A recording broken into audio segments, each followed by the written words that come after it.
कर्पूर गौरम करुणावतारम संसार सारम भुजगेंद्रहारम सदा वसंतम हृदयारविंदे भवम भवानी सहितम नमामि। भवम भवानी सहितम नमामि।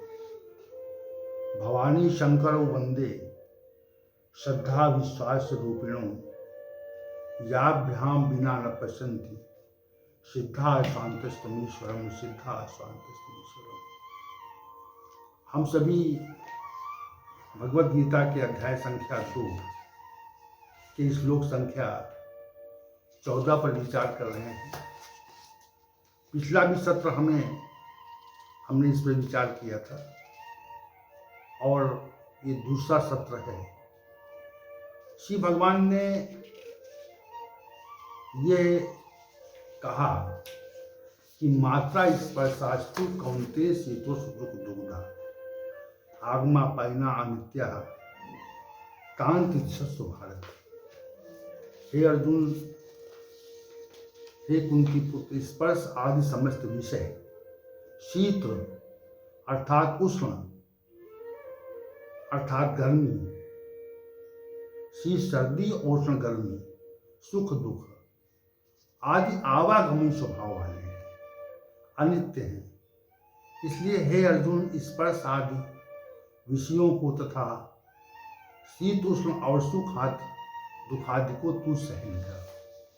ये तथ्य श्री भगवान ने अर्जुन से कहा। तो हमने विगत सत्र में जो स्पर्शादि गुण हैं, शब्द रूप स्पर्श गंध जो विषय हैं, उस संबंध में हमने चर्चा की थी। और आज हम शीत और उष्ण के संबंध में चर्चा करेंगे। शीतकाल में शीतलता आती है और ग्रीष्म ऋतु में आरंभ होते ही गर्मी का प्रवेश होता है। मौसम के परिवर्तन का प्रभाव हमारे ऊपर पड़ता है। उपरोक्त श्लोक में जो परिवर्तन की बात कही गई है उसको श्री भगवान और स्पष्ट कर रहे हैं। वर्षा के पश्चात शीत ऋतु आती है और सर्दी के पश्चात गर्मी आती है। उसी प्रकार हमें सर्दी और गर्मी की अनुभूति होती रहती है। सर्दी में सर्दी का, गर्मी में गर्मी का आभास होता रहता है। न तो सदैव सर्दी रहती है और न ही सदैव गर्मी रहती है। क्रम से अर्थात बारी बारी से इन सभी का आना जाना रहता है। इस प्रकार धूप छांव का मिलन है, दिन रात्रि का मिलाप है। उसी प्रकार सर्दी गर्मी का संयोग है। कोई नित्य नहीं है, अर्थात दिखता नहीं, सदैव नहीं रहता। सर्दी गर्मी सदैव रहने वाली स्थितियां नहीं, आती जाती रहती। इसी को श्री भगवान ने आगमा पाइना अनित्या कहा। जब परिस्थितियां अनुकूल होती हैं तो हमें प्रसन्नता का आभास होता है, इसी को हम सुख मान लेते हैं। और जब परिस्थितियां प्रतिकूल होती हैं तो हमें अप्रसन्नता का आभास होता है, इसी को हम सुख और दुख कह लेते हैं। प्रत्येक मनुष्य के जीवन में सुख और दुख की अनुभूति होती रहती है। ऐसा कोई मनुष्य नहीं जिसे सुख का आभास न हुआ हो और दुख का आभास न हुआ हो।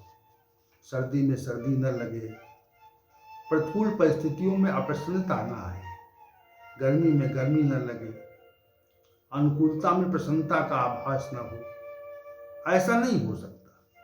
ये मानव स्वभाव है। ये आभास तो हो गए, परंतु सर्दी गर्मी सुख दुख सदैव कहाँ रहते हैं। ये परिवर्तित हुआ करते हैं। समय एक सा नहीं रहता। हम सर्दी में गर्म वस्तुओं की इच्छा करते हैं और गर्मी में ठंडी वस्तुओं की इच्छा करते हैं। हम इस प्रकार हमारी जो इच्छाएं हैं वो परिवर्तित हुआ करती हैं। प्रतिकूलता आने पर अनुकूलता लाने का प्रयास करते हैं और अनुकूलता में प्रतिकूलता न आए, इसके लिए अनुकूल परिस्थितियां रहें, इसका प्रयास करते हैं। और अनुकूलता बनी रहे, रखना चाहते हैं, ऐसा प्रयास करते हैं। एक जैसी स्थिति नहीं रहती। अनुकूलता को बनाए रखना वो बन ही नहीं रहती। एक जैसी स्थिति सदैव रहे ये संभव नहीं है।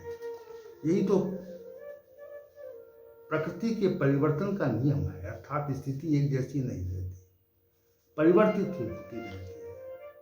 इसी को आगमा पाइना कहा जाता है। आपने उपरोक्त प्रकार से इंद्रिय के विषयों को देखा और अनुभव किया होगा। सुख दुख, सर्दी गर्मी, सर्दी की अनित्यता का आभास किया होगा। इसमें एक तथ्य प्रमुख है, जो इंद्रिय विषय सर्दी गर्मी सुख आदि दुख आदि के वे रुकने वाले नहीं, उनका मात्र स्पर्श है, अर्थात हमें आभास हो रहा है। कभी सर्दी हमारे शरीर को छूकर जाती है और कभी गर्मी की प्रचंडता से हम परेशान होते हैं। कभी कुछ समय के लिए हम सुखी होकर प्रसन्न हो जाते हैं और कभी दुख का अनुभव करते हैं और तनावग्रस्त हो जाते हैं।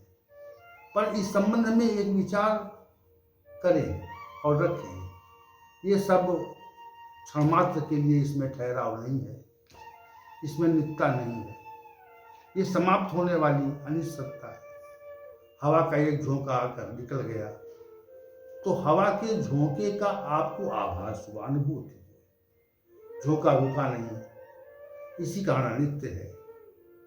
इसी प्रकार इंद्रिय विषय सुख दुख ग्रीष्म सर्द में वे सब एक हवा के झोंके की तरह से है, छूकर निकलने वाले हैं। इसी कारण श्री भगवान ने आगमा पाइनु अनित्या कहा। ये तथ्य समझाना चाहते हैं, ये सब क्षणिक है और समय के साथ समाप्त होने वाले हैं।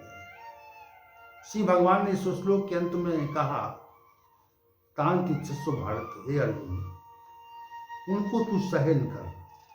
जब सर्दी आती है तो उसके रोकने का प्रयास करते हैं और जब गर्मी आती है तो उससे बचने का प्रयास करते हैं। परंतु सर्दी गर्मी का को जो लोग धैर्यता पूर्वक सहन कर लेते हैं वही धैर्यवान है। उसी प्रकार दुख आता है, अर्थात प्रतिकूलता का परिणाम प्रकट होता है, सुख आता है अर्थात अनुकूलता का परिणाम प्रकट होता है, तो हमें शांत भाव से उसको सहन करना चाहिए। उसमें कभी अशांत नहीं होना चाहिए। प्रतिकूलता में जो मनुष्य दुखी हो जाता है, अनुकूलता में सुखी हो जाता है, उसकी स्थिति सामान्य व्यक्ति की तरह नहीं होती, विशेष प्रकार की नहीं होती। विशेष प्रकार के लोग वही हैं जो अनेक प्रकार की प्रतिकूलताओं को शांत भाव से सहन कर लेते हैं और अनुकूलताओं में प्रसन्न नहीं होते। सर्दी गर्मी की तरह से प्रतिकूल सामाजिक स्थिति हमारे जीवन में आती है, उसे ही सामान्य रूप से दुख कहा जाता है। जब दुख कभी आता है तो हम उसके निवारण का उपाय खोजते हैं और विचार करते हैं, ये प्रतिकूल परिस्थितियां अनुकूल कैसे बने।